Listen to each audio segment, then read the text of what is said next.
Okay, hello and welcome to St James's Church, Piccadilly.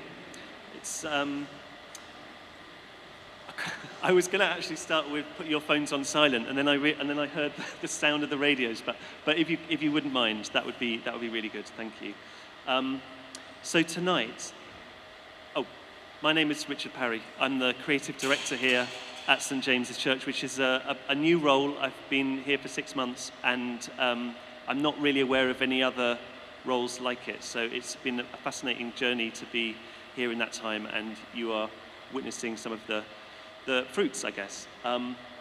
So tonight is a series of readings, performances, gestures by artists, writers, performers, associates, folk that have been convened by Jessie Darling, whose exhibition we're in right now, as well as the church. And it's quite a sort of free-form event, and you're welcome to basically go in and out. There's drinks you'll notice out in the narthex foyer area, and yes. So one thing I should also say is that, and this is kind of a practical thing, but I feel obliged and compelled to say, but it's not tonight. We're not like Arts Council funded. There's no patrons. There's nothing like that. It really is. It's like a church. It's a sort of donations in the pot. So please, if you feel able to, then do make a donation. That would be much appreciated because it enables it to keep going. Okay. So, firstly, thank you to all the artists and performers tonight that have been invited by Jessie. We've got okcandice, Chris Blewett, Movement Possession, George Lynch, and performance by Sarah Boulton. I just wanted to say, just very, very quick thanks, massive thanks to all the performers, everyone here in the church, St James Piccadilly, the clergy and the team, and everyone who's kind of put in to make this possible and make this kind of welcome tonight. There's a lot of stuff that you don't see. I mean, okay, we've got the performances tonight, the exhibition, but there's all sorts of other stuff that happens here, as you probably imagine with a church. The services for one, but also on Mondays we do a meal with people experiencing homelessness in the space, and yeah.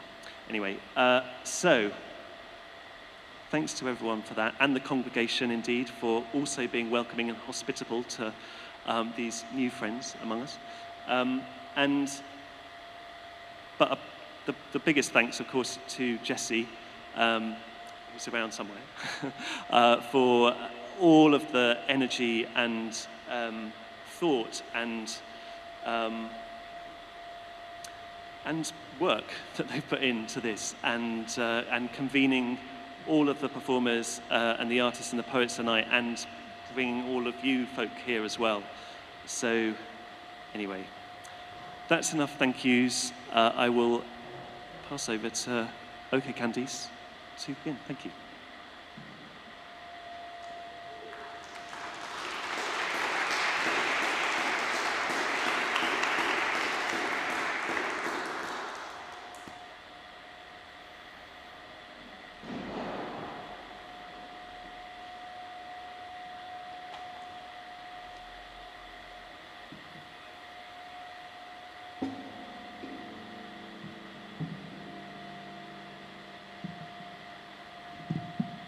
Hi. Hi. Thank you. I feel very grateful, very blessed to be here. Thank you, Jessie. Much love. Feels very interesting to be back in the church after a long time. And in the spirit of all things church, I guess this is dedicated to you, to those that came, those that stayed, those that left, those that remain. I'm just going to play through a series of moments, feelings, and ideas. Feel free to close your eyes if you feel compelled to do so. Feel free to leave the space if that's what it requires of you. But I just ask that you be respectful of your peers' listening space and time. That's all I ask. And thank you in advance. Just asking yourself questions. You're not bending rules, you're just asking questions. Then I realised that Christianity is not about rules. But it took me a long time to learn it. It's not about rules. It's about just having a relationship. And you're not going to be perfect in your relationship. As long as you understand you've got a relationship with God or whoever, call him the universe, I call him God, and you believe he's real, and you have whatever, he then doesn't put you in a jacket, straight jacket, and said, you've got to do this. Then I recognise that everybody's different, and everybody's going to look like me, and everybody's going to think like me, and that's okay. And then I moved away from that. That's why I'm a bit more, I wouldn't say less, I'm just less strict. Because I've asked myself lots of questions. And I go, how can New Tea be the only tea? New Church, the church that. There's genuine people everywhere. There's good people everywhere. You just got to find the good in people. So I find good in people. And I continue to live my own truth. And I still be nice to people. And that's why I get along with people.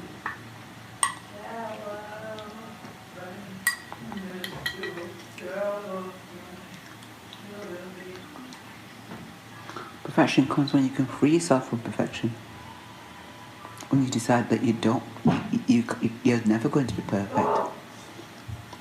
But you just strive to do the best you can. You don't strive for perfection. You just strive to live. Love people. Don't get no hang-ups. You leave it to somebody else to make all the judgments.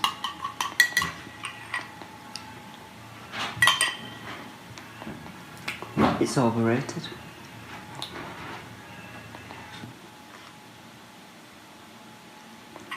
We put it on normal telly, babes.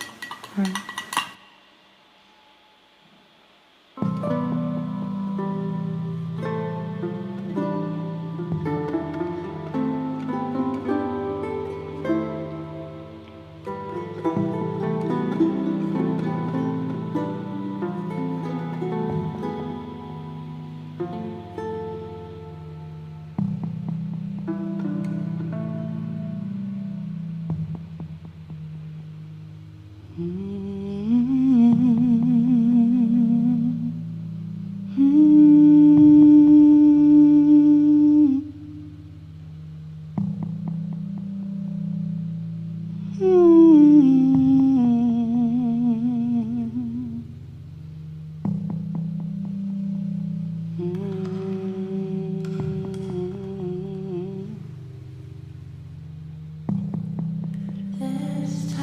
This town don't feel mine.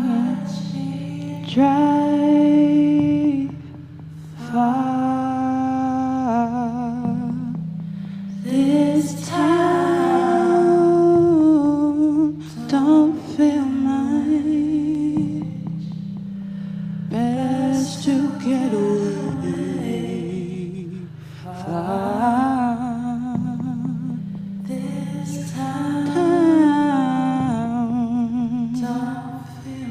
Don't feel mine. Get away far. This town don't feel mine. Best to get away far.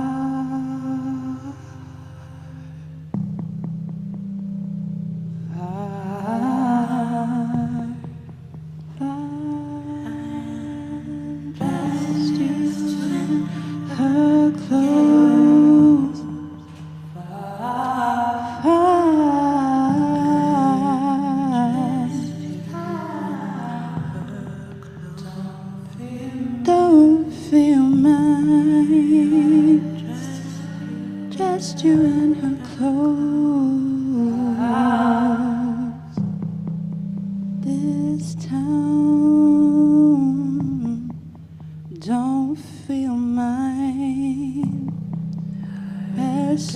to get away far away. Best to get away far away. I don't care where, just far away. Just far away. I don't care where, just far. I don't care where, just far. This town don't feel mine. This town don't feel mine. This town don't feel mine. This town don't feel mine. Best to get away far.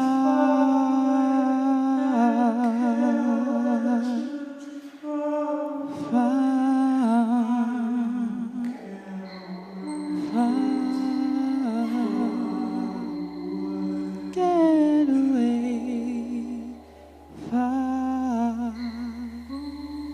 Get away far. Get away.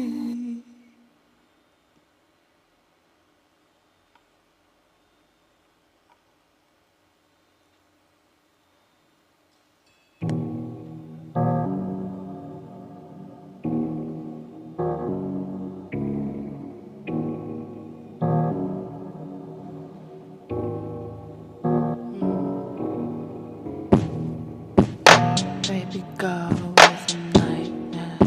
She had this dark eyes coupled with the blue.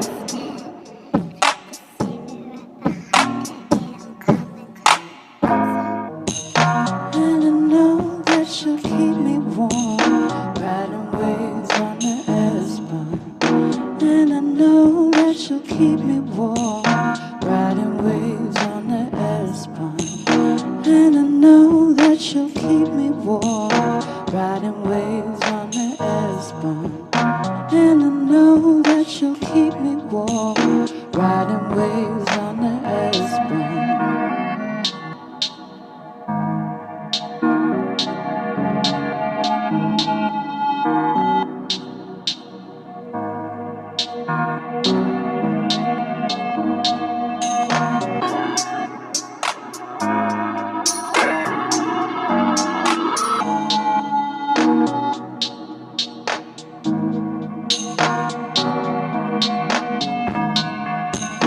Maybe meet me in the studio.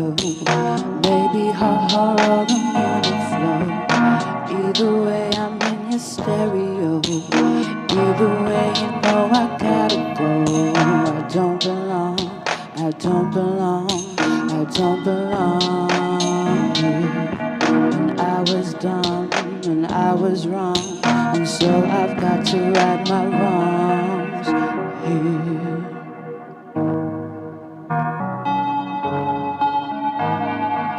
She had those dark eyes coupled with a blank stare.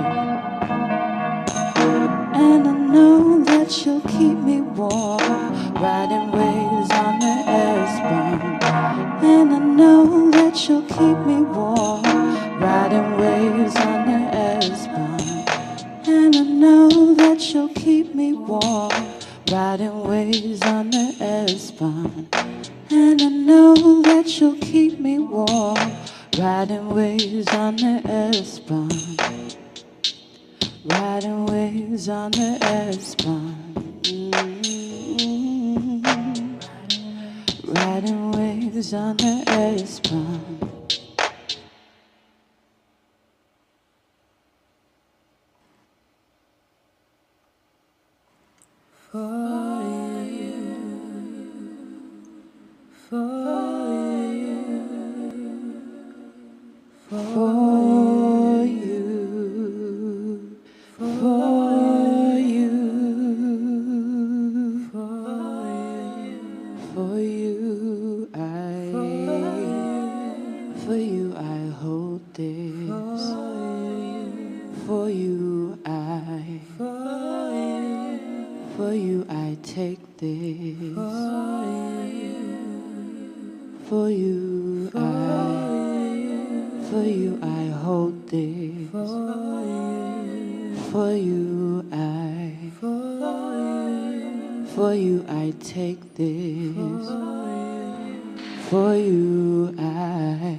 The spirit meets the skin. Can't figure out why that place feels so hard to be in. We're all of us at this ill-fitting party, busy pretending to relate, and it's getting harder and harder to fade. Acting like everything's in its place. Harder and harder to fade. Acting like everything's in its place. I'm looking for the place the spirit meets the skin. Can't figure out why that place feels so hard to be in. We're all of us at this ill-fitting party, busy pretending to relate, and it's getting harder. Harder and harder to fade. Acting like everything's in its place. Harder and harder to perfect, acting like everything's in its place.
Keep it conscious or courteous, the proverbial's at fault. I mean, I thought about it at some point, but now meandering's just as straight as two lines between 2 points. How nice of you to walk with me. How nice of you to walk with me. Provide me comfort on a trail to new land. Sure. Once more into the ether we scream. Make it count. Make it count. Make it count. Make it count. Make it count. Make it count. For the souls that we lost at sea. Make it count. Make it count. Create an army of voices around me. I am orchestra. I am orchestra. It's the floor in me. Orchestra. It's the floor in me.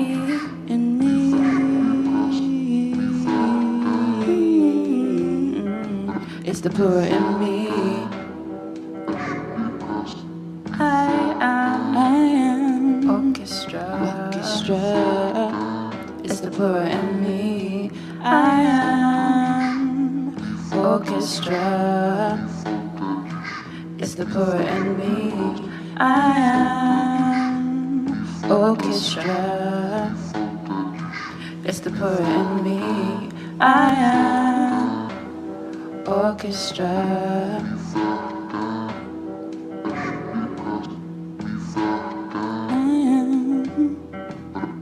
How nice of you to walk with me.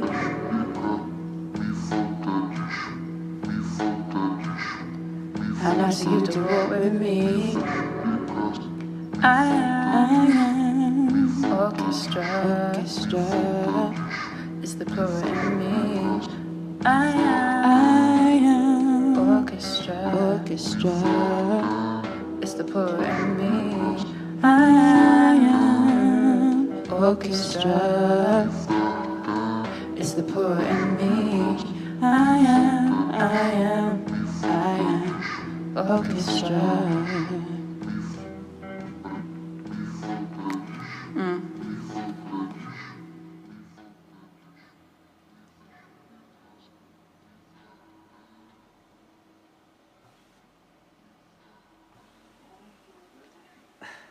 Laurel sent me something.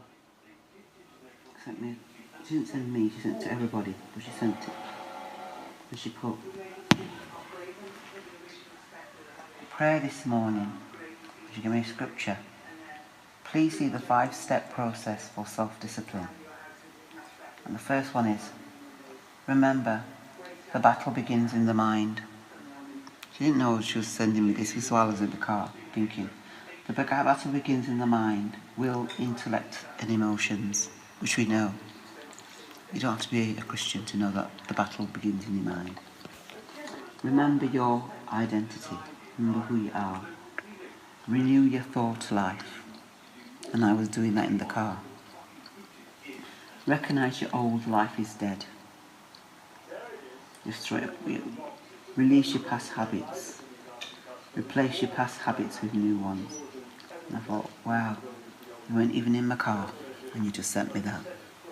And I'm looking for something that sounds like I'm not a Zen Buddhist or whatever. And you put me that from scripture. I went, oh. I said, that's so apt. Because I think I've got permission to put myself, my past life, behind.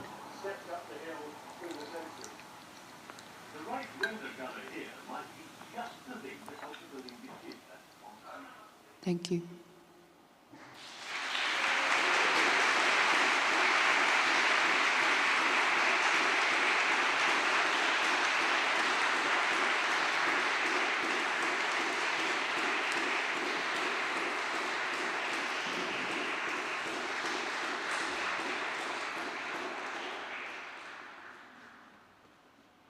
Hello, this is Unscripted. I just wanted to say thanks for coming, and also, I think if you want to, you can come out of the pew and move around. Anyway, Chris.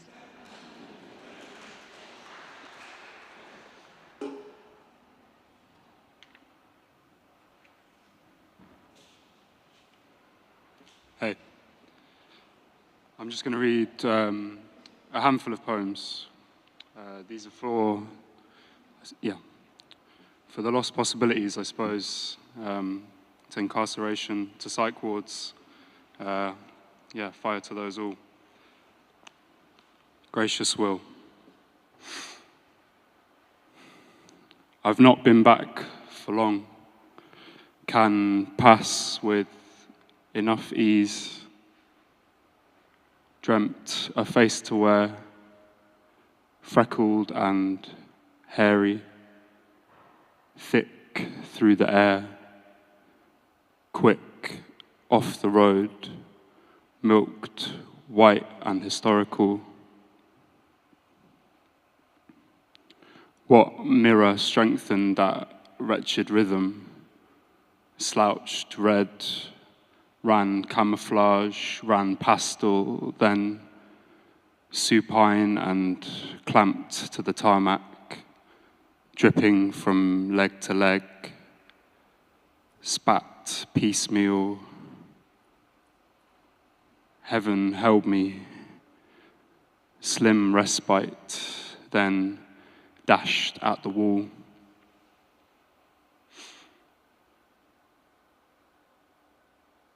An elegy.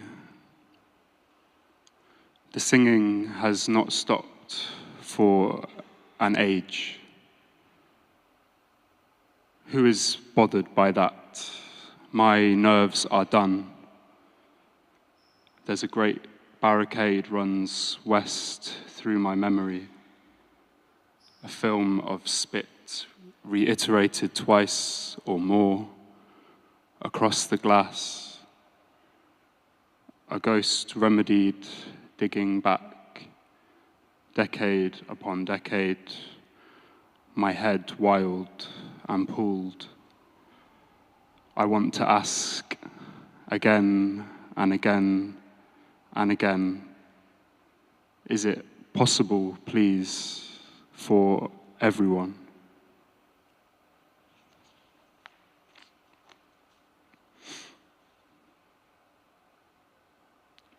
I never get lost when I'm walking home from work or from meeting someone or another. I let dangle several cigarettes from my lip, pick up an orange fizzy drink or a ginger beer, make sure to shake it with gossip before opening, get just a little bit of sticky on my fingers, learn to remember again, walking down the middle of Old Kent Road, warbling side to side off my mind. Which car has my ticket? Which spirit wants me first? Which tedious one called the blue lights? Get fucked, I'm out. Remember, again, again, but this time I'm in the bath, reclined and basking, blessing, blessing, blessing, I'm off, welcoming myself home.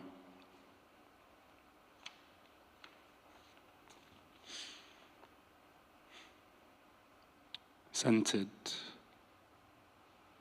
I wasn't asleep. I had just my eyes closed, trying resonant, that hum loud, sprung peaks stinging red at the back, their damp heft creeping up along the borders, wild in the fingers, furtive slip into the throat, that carceral blowback, decadent trim, hits our throats raw, that heady consequence. I will try to spell it out. The windows are breakable. The car is easy enough to steal. The barrier goes up if you're going at it fast enough.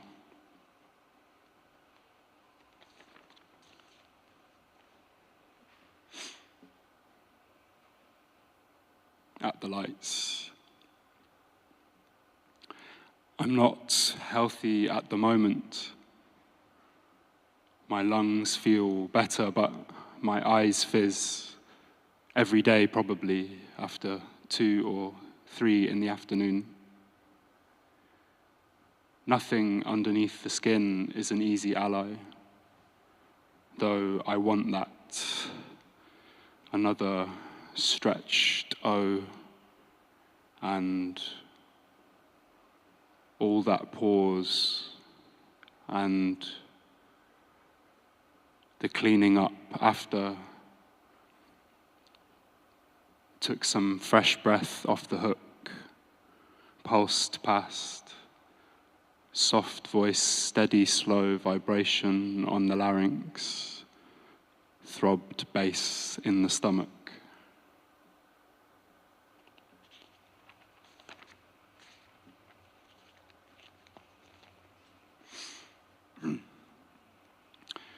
It's harder still.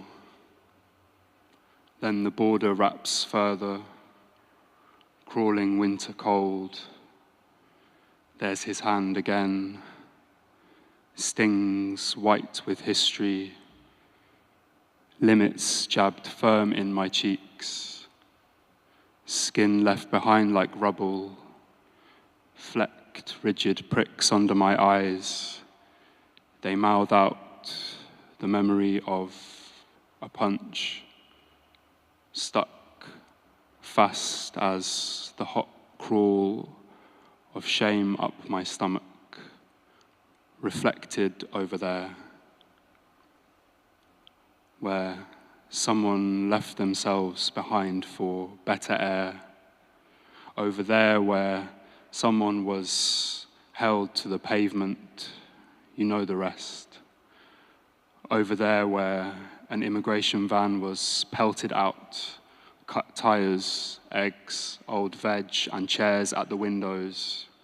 And in that long rumble, someone knows the right words, spacious breaths, and now all my clothes drape, just gorgeous as the soft wind, a couple of centimeters or so off the skin, hairs brushing the cuff, gentle, whispering holy air, all those sweated itches sprung to pause.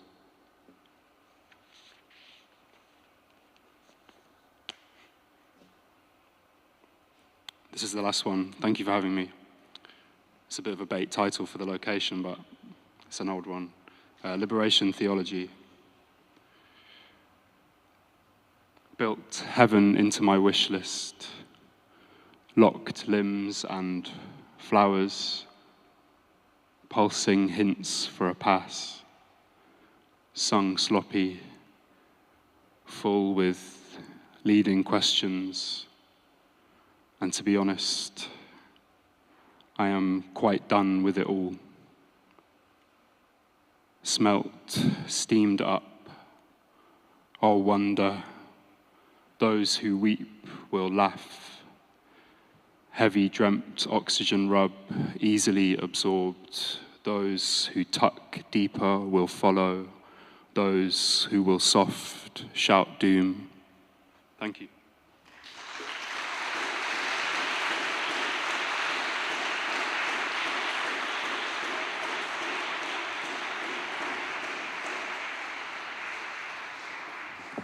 Thanks, Chris. Can you hear me? I was supposed to be later, but the best is yet to come. I want to try something. So some years ago, me and a bunch of people were given some money by the Arts Council to start a new religion. It was really, I think, a really terrible failure, but it was an interesting project. I learned a lot. Anyway, we came up with various things. One of the things we learned is that, doing produces believing. And there was this thing we used to do which was called the universal prayer. And it goes like this, because I'd like to ask you to sing it with me, even though I can't sing anymore. But basically, I say 1, 2, 3, and then everyone just sing a note, doesn't matter which note. Are you up for it or not? Yes. It's going to be good. Okay, so let's do it. Oh yeah, so 1, 2, 3, and then you sing, and then you just hold the note until it runs out, and that's it. But it does something, you'll see. 1, 2, 3.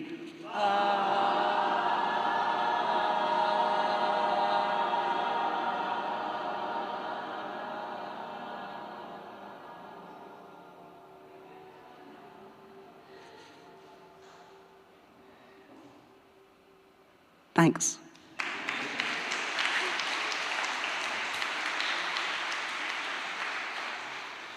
Screenshot.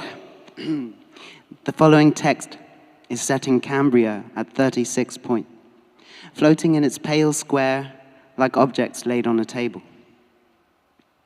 Love is more like a weird soft pocket of non-striving, flat as air and clean as water, in the sudden, surprising time gap between desire, empire, and you. Image search throws up 100 Pantone swatches in flat navy, like opening a thesaurus on the word never. The pictures bear no wound. And this is especially for today, especially for this gathering. Dearly beloved, apologies to Lucy and other people of explicit faith for appropriating certain terminology. Dearly beloved, we are gathered here today in the name of an ongoing campaign to resuscitate the notion of a soul beyond the hubris of secular materialism and the appropriative longing for the other. All my training mitigates against this, but this old dog is going to need some new tricks where he's going. And anyway, when I went scraping in the theory vats for a bone or a stick or some architecture on which to hang the whole holy apparatus of it, I came up empty-handed, and the weight of it was in any case too great for the puny little constructs of modernity around which we've built entire lives. But I tried to follow the signal. I rode a lime bike around London, humming and ticking between the hissing of steel and the singing of the choir in this place. I looked inside my body and through the bars at night.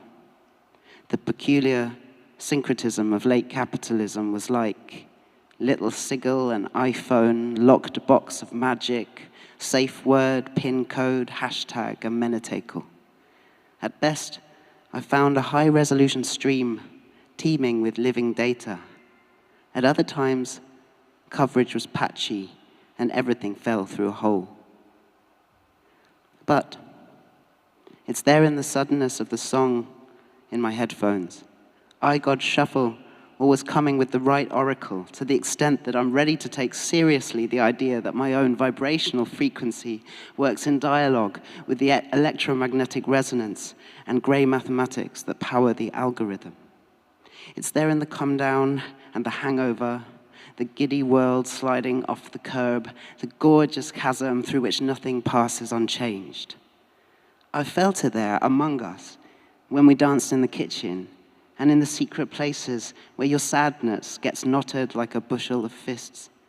Complaints choir in the comments section, yellow dog in the corner, pollution sunset over the car park in the bleeding dusk, and all of it alive. On some of the many occasions that I've taken myself to a church to light a candle for whoever, I've been moved to tears by this extraordinary feat of architecture, built without pneumatic cranes or mechanical means.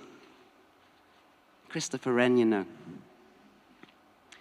I've thought about the work and the workers, skilled hands, long hours, the accumulated energy expanded in the construction of this space.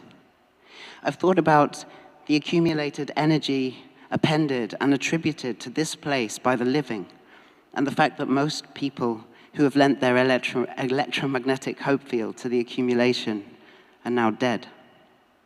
And lighting my little candle, I've thought about the big one, which is not singular, but must be impossibly plural, and the minuscule many, each of which was one, and how they built the structure and lit their candles and painted the glow behind the door, and how they wanted, like people do, to feel less afraid and less alone. Like the fact of death itself, the Life is Short prayer book, updated each minute of every year, has a full version history too vast for any archive. Outside the church and the temple, beyond our little rooms, and high above, the stars themselves are a bunch of luminous corpses, as ragged and rotten as the stories with which we try to map our time. They radiate heat and light. Seen from above, not from a plane or a spaceship, but from a no place outside of time that only ever shimmers our way in the living world. We are like a swarming field of stars, bright and dispersed as a constellation. The madness of our desiring, our hope, which some here would describe as faith, is structural, futuristic, ancient, wise, compulsive, prayerful, and ridiculous, a form of failure so massively and multiply collective that it constitutes and characterizes an entire species, and in this madness, the only we there is. But in the darkest hour, when seen from above, the most densely populated regions resemble bright fields of proliferating bacteria, a cellular ecstatic, contagion upon contagion upon contagion, and that's what we think about as life. And in that proliferation, something ineffable or imminent, divinity. Thanks for coming. Please stay for the rest. May peace be with you.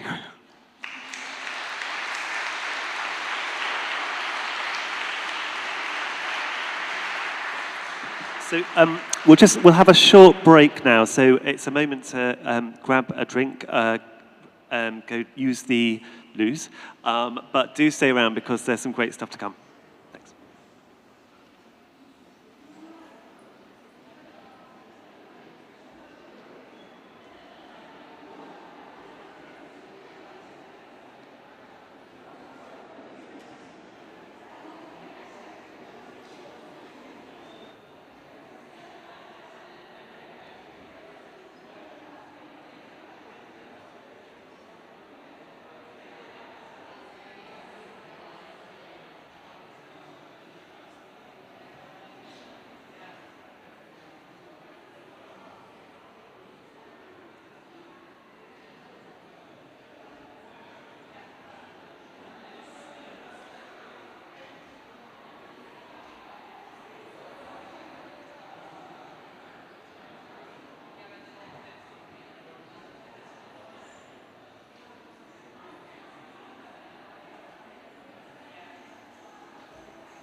Hello, my name's Lucy. Hello. Hi. I'm the priest of this church, and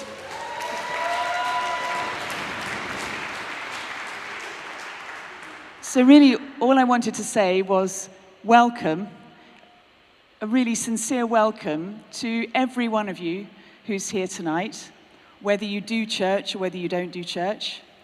And thank you to Jessie for convening us, for getting us all together in this place. And I also wanted to say that you're in a place that was built in 1684, and as Jessie has mentioned, Christopher Wren designed it. But there are fossils in the Portland stone of this place that take us back to the last ice age. So 1684 is but the blink of an eye in the history of this piece of earth that we're all gathered in at this moment on this night. William Blake, the poet, was baptized in this church at the font just behind you. If you turn around and look, there's a font there. William Blake was baptized there, as was an amazing abolitionist called Kobna Ottobah, who was trafficked and enslaved and then freed in London and wrote a book that is still in print today. We are in the presence of those people who are from the past but present with us today. And if you look behind you up there on that pillar, that's where suffragettes chained themselves to that pillar during the wedding of an MP who had voted against women's suffrage in this place. So we gather in an extraordinarily sacred place, yes, but a place that is, I hope, an incubator and a laboratory of the human spirit. And so we are so glad that you're here tonight, and we hope that you'll regard it, again, as I said, whether you do church or not, we hope that you'll regard it, now you've been here, as your place. It's open every day, all day. You can just wander in, light a candle, come and sit, take 5, and remember what life is about. Thank you for being here.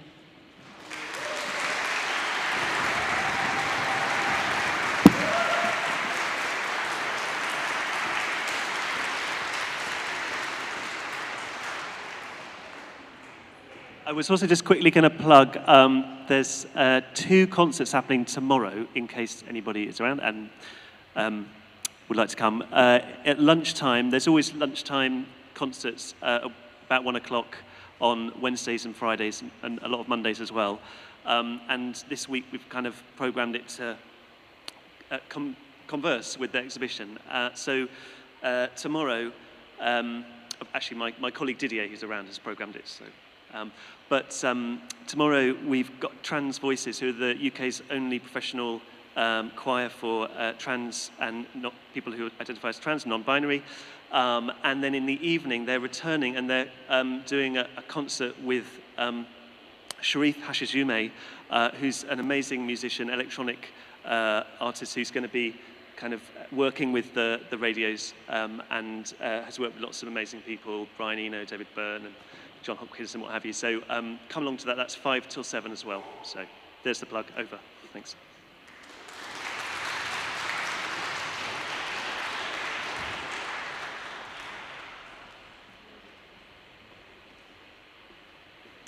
Richard, can we open that window? Yeah. Thanks. Hey, I'm going to read some things. This first thing I wrote a really long time ago, and I thought for a while that I couldn't, well, it's really naive. It's like from a time when maybe I was a lot more like comforted by optimism. But I've been hanging out with Jessie for like a week, really intensely, and now this really naive piece of writing that I wrote ages ago really doesn't seem like that anymore. So take from that what you will. Yeah. There's a chapter in Thomas Hardy's 1874 novel Far from the Madding Crowd, entitled The Fire, that opens on a crowd. It's a hiring fair in rural England in the late 19th century, and men are waiting around keeping quiet, hoping to be given some work for the year. The crowd is numbered somewhere between 200 and 300 men. Maybe less, maybe more, it doesn't matter. It matters only in as much as the number is large, and large is just that the number is greater than the number of jobs that are available, as in it doesn't matter how many there are, just that there are too many, and there's going to be some left. The men that are the crowd, Hardy tells us, are all men of the stamp to whom labour suggests nothing worse than a wrestle with gravitation. If you wrestled with gravitation and you lost, it might be that you would fall to the ground and never come up again, and then eventually, given time and the fact of others, you would be the ground. But to win a wrestle with gravitation would be different to going up. Fireworks wrestle with gravitation and lose, as do balloons.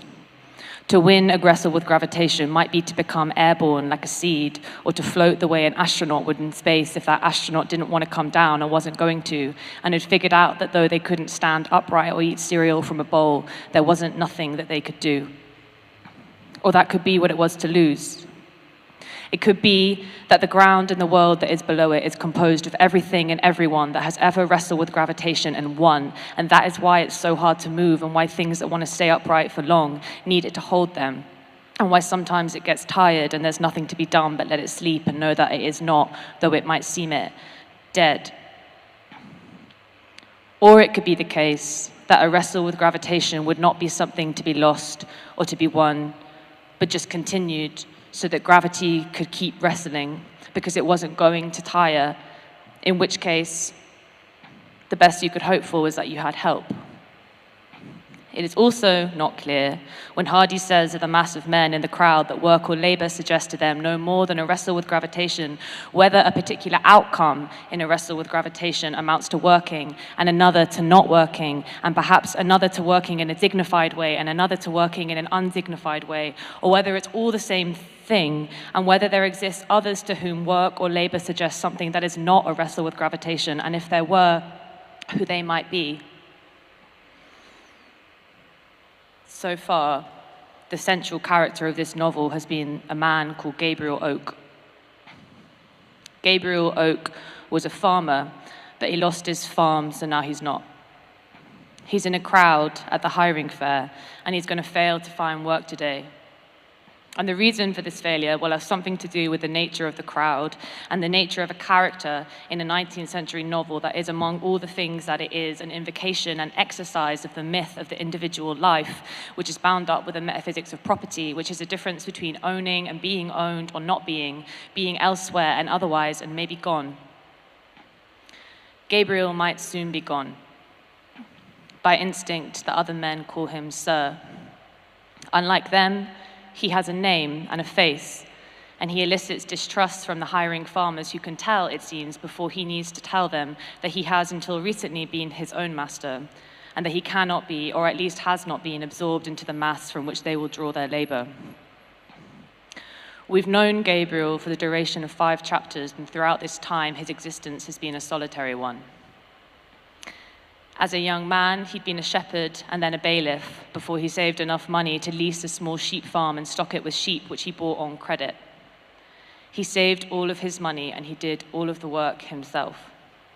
Chapters 1 through 5 find him moving all day a flock of sheep across a hill like air in a blister, all night sharing warm winds of a flute tune and the little light of little glass bottles of weak ale with his dog and newborn lambs that upon being born refused their mother and their flock, who shared his desire to be alone but not quite, or who wanted to be alone but weren't yet alone and hadn't yet had to realize what that would mean if they ever really were, clustered together in the hay in a hut that was big enough for all of them, but only just.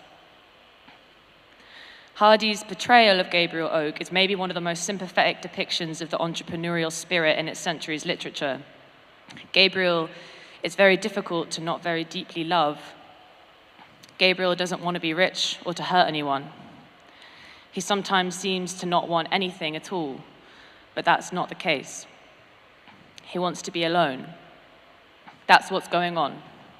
The solitude that he cultivated and nursed with overwork in his youth and on his little farm as a young man was the internal heat of the whole ambition, hard to discern from the beating heart of the debt he was in, and which another narrator might have said was the force that he was moved by. He was a fledgling master, his independence fragile and cherished. This is what Hardy says about it. This venture, unaided and alone, into the paths of farming as master and not as man, with an advance of sheep not yet paid for, was a critical juncture with Gabriel Oak, and he recognized his position clearly. The nature of this position that he recognized clearly is that it was one of profound precarity. In chapter 5, his sheepdog chases all of his sheep over the edge of a cliff and he cannot save them. He just has to watch them fall down onto the beach at the cliff's bottom where they burst like berries, ill-timed jokes. He'd put all of the money for which he'd traded his youth and his time and his energy to the point of self-exhaustion into this flock of sheep. And then the dog who he had taken to be his sole companion in the individual life that to him deeply mattered and was worth all of the soul-aging work that it took to get it. This dog went wild and it literally chased the entire herd of sheep over the edge of a cliff. And Gabriel chased after it and shouted to the dog, whose name was George, that he should stop. But of course, the dog didn't understand him, and Gabriel didn't have anyone to help him, and there was no one to share the load of the loss, so it was all his to not have anymore.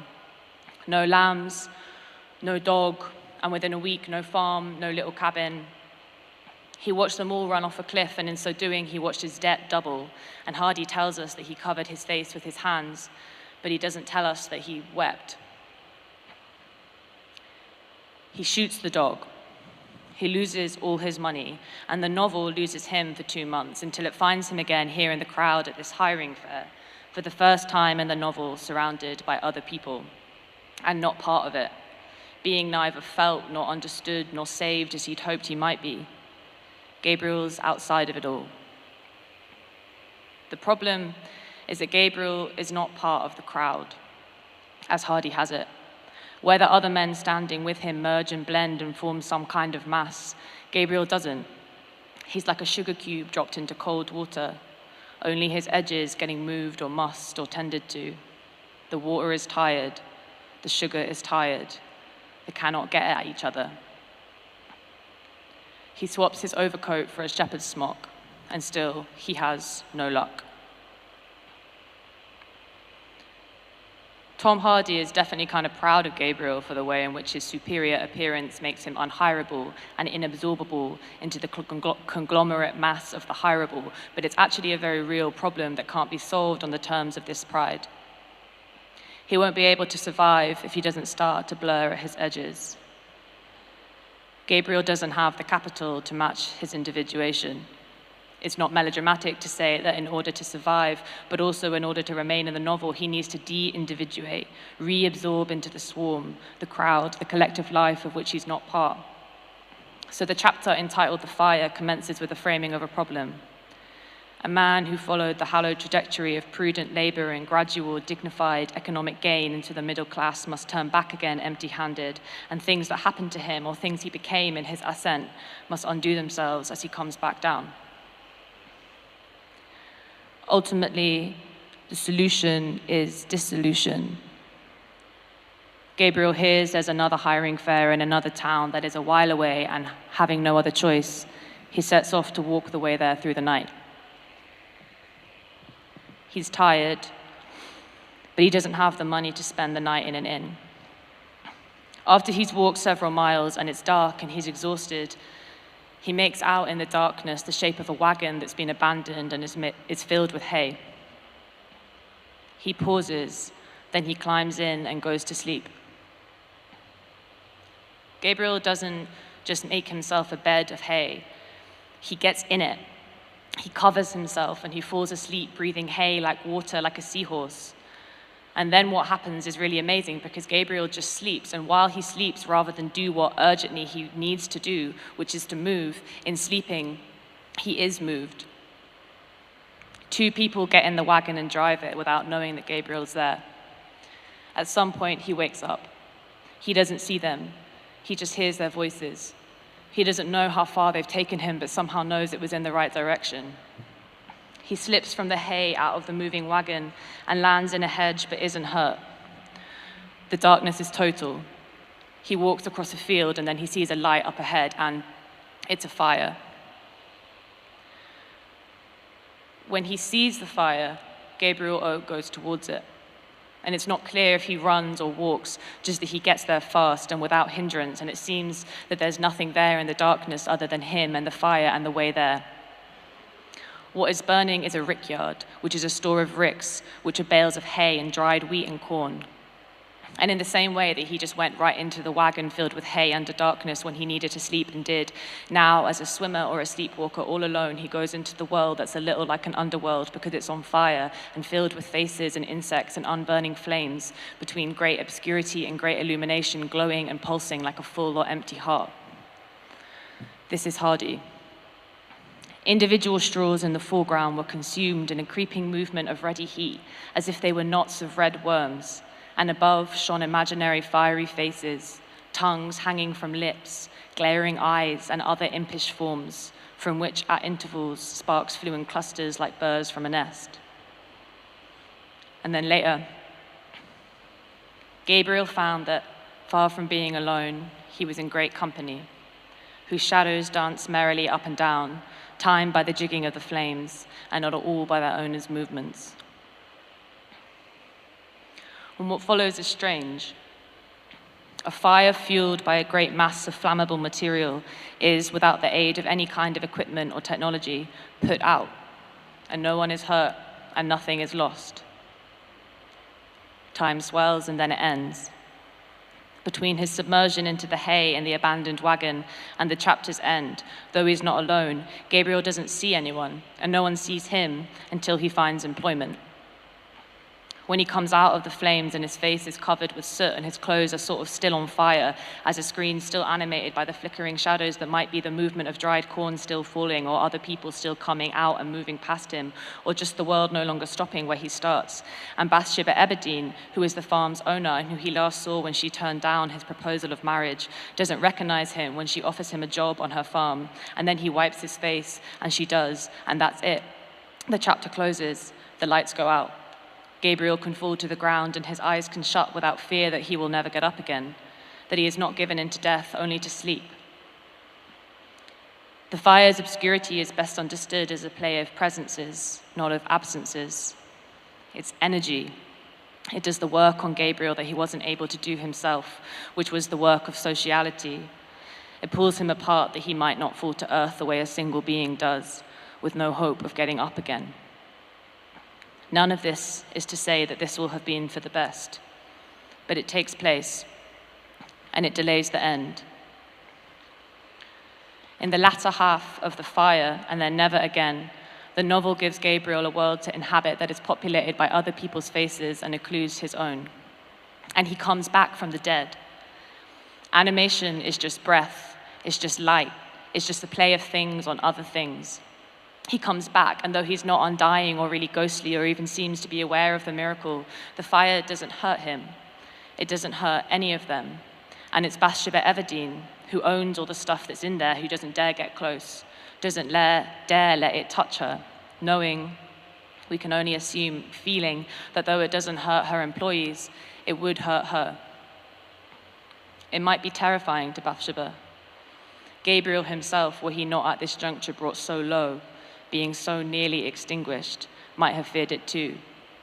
Because what's inside there is uncanny, but not in the identitarian way that Freud had it, but in what might be its opposite, the uncanny that Spivak articulates, which is the uncanny that is the sense that there's always others, there's always more. Stuff can find its way in and stuff can find its way out. The uncanny feeling that something else is there, things you knew once and things you let go, things you don't understand, things you can't know. This is the uncanny of a world untethered, a world in which the amount that you kick and the further with which you swim is decoupled from the mark that you make, where you get to and what you have or know. Swimming in a liquid that is stronger than you, but only because it's made of you, and kindly. The ways in which solidarity might be a little scary. The uncanny that is felt in song and repair and cooperation, of love that, for better or worse, is working. This might be a bad dream.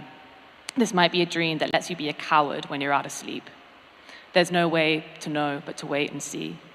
The uncanny has always been deferred back to the state of dreams. The sense that when you put your own light out with an eyelid, the darkness moves without you. That's scary. But also with you, that's the scariest. What could be more uncanny than what happens to Gabriel when he goes to sleep in the hay? To fall asleep and be moved, and to not be able to stop moving, and to hear voices but see no faces. To not really know where you are or how far you've come or how you got here or if you ever would have chosen to had you had a choice, but to have a kind of sense that it's kind of okay. Maybe the fire itself is also part of a dream or nightmare. But in this moment and no other in the novel, it doesn't matter, because Gabriel doesn't have a job. He doesn't have any energy. He's exhausted. He misses his dog and a lot more. He has cause for despair. He couldn't do the work himself if he wanted to, though nobody works harder than Gabriel Oak. So when he sees the fire and goes inside it and sees faces and hears voices and knots of heat-lit death worms trying at the edges of his clothes, undoing his face, turning him inside out, pulling new parts of him out into the light, it's not frightening. It's just sleep.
Out, way out of where the city is a source of light.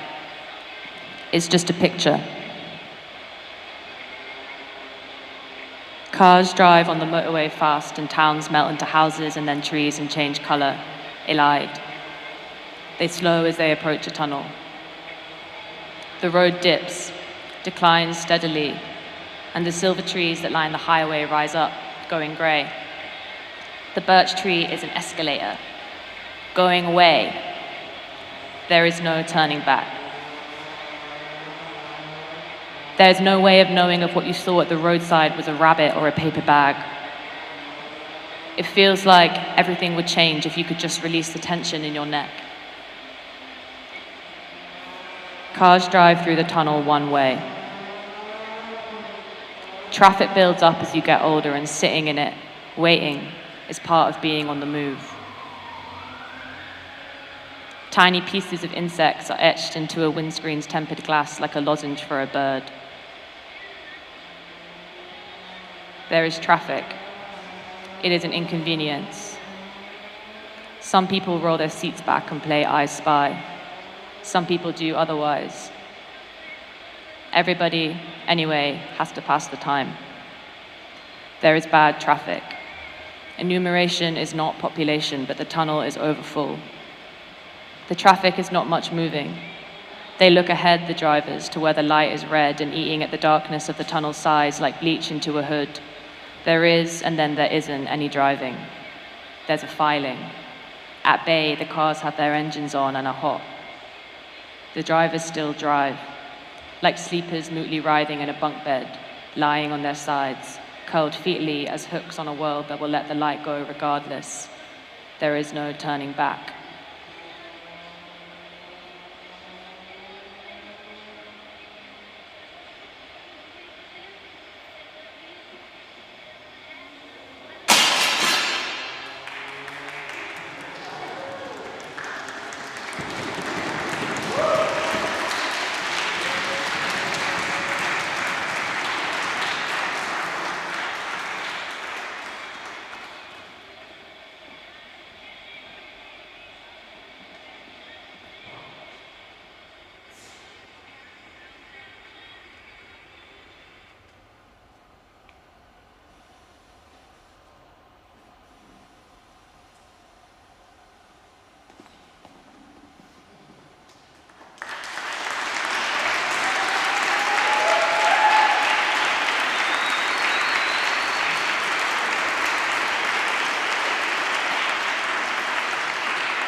Thank you.